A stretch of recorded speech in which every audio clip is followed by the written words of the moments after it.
इत्यादि कर्म करते हैं, आप यहाँ पर कोई भक्ति भाव भजन करते हैं, तो वहां स्वर्ग में बैठे पूर्वज ही वहां से तरन तार हो जाते हैं कि मेरे कुल कुलांगर में खानदान को नाम अलंकृत करने वाला, ऐसे स्वभाव करने वाला मेरा पुत्र का लड़का है, मेरा नाते पोता है इत्यादि है, मेरे वंशज का है, मेरे नाम को कुल कुलांगर को आगे बढ़ा रहा है।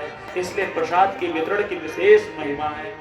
रायबरेली में कार्यक्रम में हम लोग जाते हैं, दक्षिणा पैसा तो वहां लाखों में मिलता है महाराज साप्ताहिक 9 दिवस की कथा में, लेकिन प्रसाद वहां पर ट्राली के बराबर आ जाता है रोज। क्या लाती हैं वहां की महिलाएं? लैया लाती हैं, झोला में पॉलीथीन में लैया लाती हैं, मिश्री लाती हैं, सभी लोग लेकर के आती हैं। प्रसाद वितरण कराना चाहिए। आपसे निवेदन किया गया महाराज, पति पत्नी का नाम नहीं, गुरु का नाम नहीं लेना चाहिए और अपने अग्रज यानी कि ज्येष्ठ पुत्र और पुत्री का भी नाम नहीं लेना चाहिए। इसीलिए उपनाम बड़का बाबू, छोटका बाबू, बड़कन रखाया जाता था। बड़ी पुत्री का भी नाम नहीं लेना चाहिए। अति कृपण व्यक्ति का भी नाम नहीं लेना चाहिए। मित्र का भी नाम नहीं लेना चाहिए। इसलिए सभी लोग, हमारे गांव में भी श्री विजय प्रसाद दुबे यानी कि बिन्ना चाचा रामायणी बाबा और रिंटू भैया कहाँ हैं? रिंटू भैया के पिताजी यानी कि स्वर्गीय श्री पारसनाथ द्विवेदी जी, आप दोनों की मित्रता बहुत प्रगाढ़ थी। आज उसका परिणाम है ठाकुर जी कृपा से कि अभी भी उनका कोई पधारने के बाद भी नाम नहीं लेता है। क्या कहते हैं? मितान, मितान कहते हैं। महिलाओं के परिप्रेक्ष्य में सखिया कहती हैं, और सखी कहीं आए नहीं, सखी कह करके उनको उच्चारण किया जाता है, इसलिए नहीं लेना चाहिए। ये व्याख्या मैंने बताया मां सती और भगवान राम के उस प्रसंग में। क्या? जोरी पानी प्रभु कीन्हे प्रणाम, जोरी पानी प्रभु कीन्हे प्रणाम, पिता समेत लीन निज नाम, पिता समेत निज नाम, पिता समेत लीन निज नाम, निज माने अपना, निजी भारवाहन ट्राली के पीछे लिखा रहता है, वो निज नाम नहीं लेना चाहिए।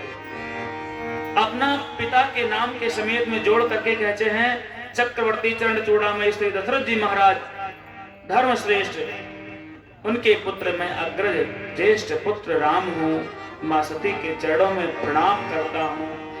मां सती उनको देख करके एकदम भयभीत हो जाती है, अरे ये तो पहचान गए।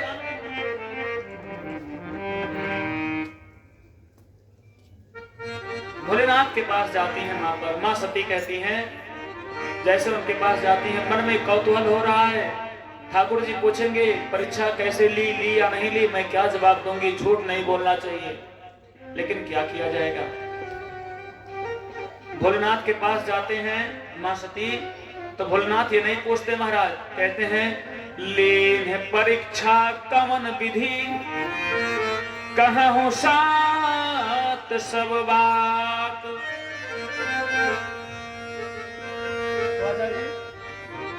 इसके पहले क्या है चौपाई? दो क्या है? लीन परीक्षा।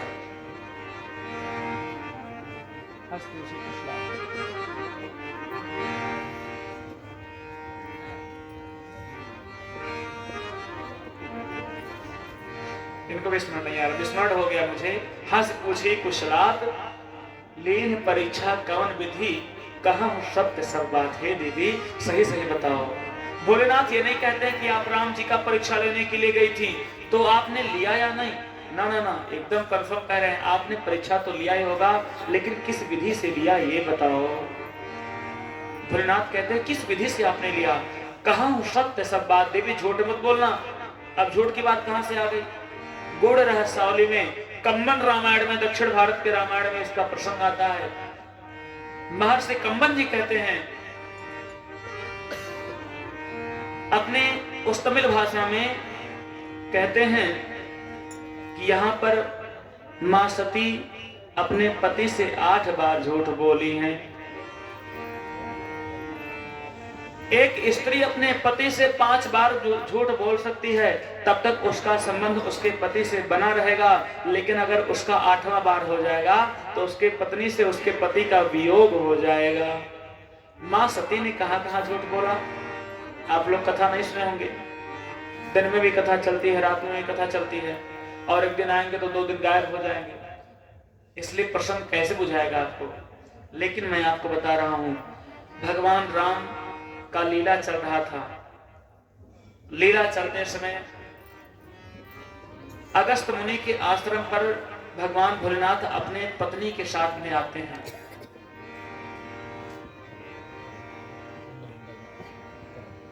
श्री महेंद्र गुरु जी की तरफ से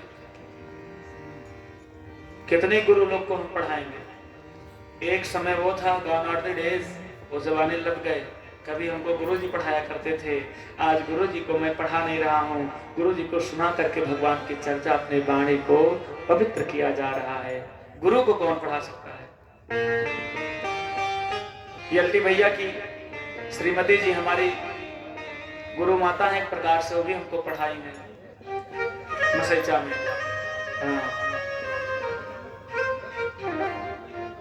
बहुत सौभाग्य की बात है, यहाँ पर कथा हुआ है। जितने भी लोग हैं सबके सामने में नम्र के तरीके से, मैं बाल्यावस्था से था अभी भी, लेकिन पूरा गांव ठाकुर जी कृपा से बहुत सम्मान करता है। बहुत लोग, सब लोग मानते हैं अपने जैसा जिसका संबंध है, सब लोग बहुत प्रेम से। कुरहा में इकलौता लड़का शायद ऐसा हूँ, अपने मुँह से बड़ाई नहीं कर रहा हूँ, ये बड़ाई नहीं है, इकलौता ऐसा लड़का हूँ जो कि सर्वमिलित हैं। हमारा व्यवहार 80 साल वाले बुजुर्ग से बहुत सुंदर है, उनकी बात उनसे चलती है। भक्ति भाव भजन की प्रमुख काका हैं, इनके विभाग से भी बहुत बढ़िया हमारा पैठ है। और युवा साथी तो मैं खुद हूँ, तो युवा साथियों से भी बहुत अच्छा संबंध है। बोले कि नारायण भगवान की। अरे सीताराम